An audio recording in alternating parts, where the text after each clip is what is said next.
we're going to get to some predictions mid-show here. Ahead and jump. Sasha says, just to put y'all on the spot, let's get some predictions going. First rate cut date, bottoming of prices date, peak of spring 2022 to trough percentage drop. Let's see here. Peak of 2022. So the first price cut, like rate cut by the Bank of Canada, that's a tough one. I don't think we'll see it until closer to end of spring, beginning of summer, like halfway through the year in the May, June timeframe. I think inflation is extremely sticky right now. Employment numbers have been extremely strong. Even the last employment numbers last week in Canada and the US were 3 times what the expectations were. So I think if our economy continues to be as sticky as it is in a lot of areas, that they won't be able to drop rates. We're going to need to see some real hurt in the market for the Bank of Canada to be able to drop any rates. From a bottoming of prices date, I mean, I think we saw that in January, February of this year. I think if you were looking for the trough, if you're looking for the bottoming out, if you did not buy in January or February of 2023, you missed your golden goose. And that's this is the best times. You're right. The best 2 times to buy this year were January, February of this year, or August, September of this year. I think October is still good. The sales numbers are going to be big this month, I believe, in traditional market. But there's lots of opportunities right now, so that's the move for sure. Yeah, I think if you were, and everyone tries to time the market, and it's always, and there's a reason why, even in an equities market, a financial planner or advisor or wealth manager will always say, like, you can never time the market perfectly.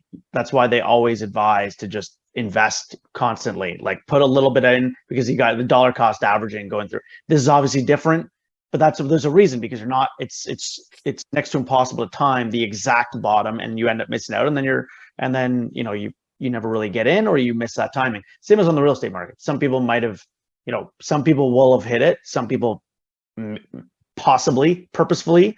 I think that a lot of the people out there that say they purposefully bought in January, February because it was the trough and they saw everything coming, I think half of them, or more than half, are full of shit. But I think it was luck on that side. We call that the Paul Pelosi, eh? Just figuring out the bottom of the market there perfectly.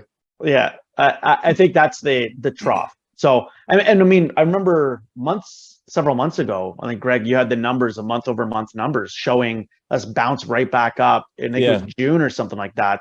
Our prices from December to January to February, June went back up above what last year had. Yeah, which was crazy to me. And July and August and it's kind of continued too. I mean,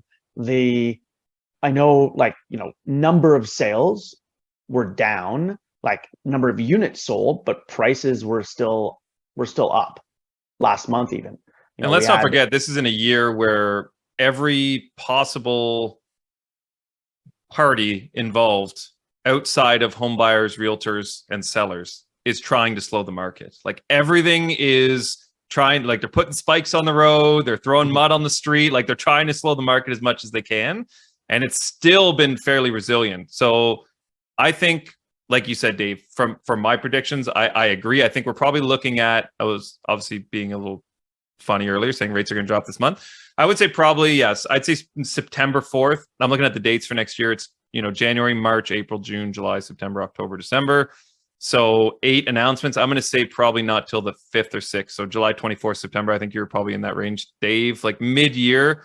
I think with everything that's happening, there's so much, and like we're not even talking about everything that's currently happening in the world that could also just throw so many things in the mix here. Like we're talking, if everything stays, I don't even say normal, stagnant as to where it is now. I'm predicting July, September. Like if a war breaks out next month, like all bets are off. Like, a war started this past weekend. Yes. So who knows how that's going to impact and where that's going to roll through. And it's a significant Kickstarter to some potential.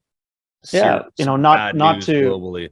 Not to get into like that, not to it's not our job political and get into that, but it is, there's a lot of outsized forces that cause interest rates to change as well and to affect the economy as a whole. So yeah, I think there's a lot of misconception too from the articles that are posted in the news too, because you've got I'm going to use CTV News Ottawa. Home sales in Ottawa down 13% year over year. So that would make you think that would make you, reading that headline, that the prices are down 13% from last year, when in fact they're talking about the number of units sold are down 13%. Yep. However, the average price of homes, so further in the article, for those that actually get to the meat and potatoes of the article, middle of it is says the average home price of homes sold in September was up 2.7% over September 2022. So that's something that people need to, number one, the media outlets need to actually, put more clarity on what they're actually talking about. But even single family homes, they were up 0.6% year over year, September 2022 to 2023. So the article headline might be that sales are down. They actually mean units sold were down 13%. So it's something to be cognizant of when people are reading their headlines and not actually reading the information. It's like we say every episode, contact your local professional to get the true value of what is going on with where you want to be or with what you're trying to sell in that community. These vague numbers that come out are just propaganda in your neighborhood. I would well said. I would love to see the reaction. Like, I'd just love to see one super positive headline, like breaking news, rates held, great news for home buyers. So just something that's like super optimistic, like just flood the streets with good news. Like, it's just all doom and gloom. Prices are down, rates are up, don't buy, now's not the time, wait it out, hold the start. Like, just shut the fuck up and just let people live their lives. If you want to buy a house, buy a house. I just think like, obviously we try to find nonpartisan news, but no matter what, like, everything is clicks now. What gets the most clicks? And like you said, Dave, like home sales in Ottawa down 13%. People want to be able to, bad news travels faster than good news. I think is that what they say? So like, if someone reads that, they're like, oh, this is something I can tell my realtor friend, or, oh, I can tell my dad this, who thinks the market's hot or whatever. So people will click on it just because they want to have that negative news to share. So it's like, psychologically, people click on the negative. That's why people are, and that spreads. And that is what creates doom and gloom also in the market, is people are influenced by these things. The funny thing is that article could have also put as the headline, like, Ottawa real estate market up, or prices 2%? Up 0.6% year over year, or up 2.6%. Like, it could be, to your point, it's kind of spun completely negatively. But I mean, again, that is, they do their own research of what's, like you said, going to drive. Sorry, I got heated there for a second. But don't get me started on propaganda, Greg. No, I'm kidding. That's what I'm here for.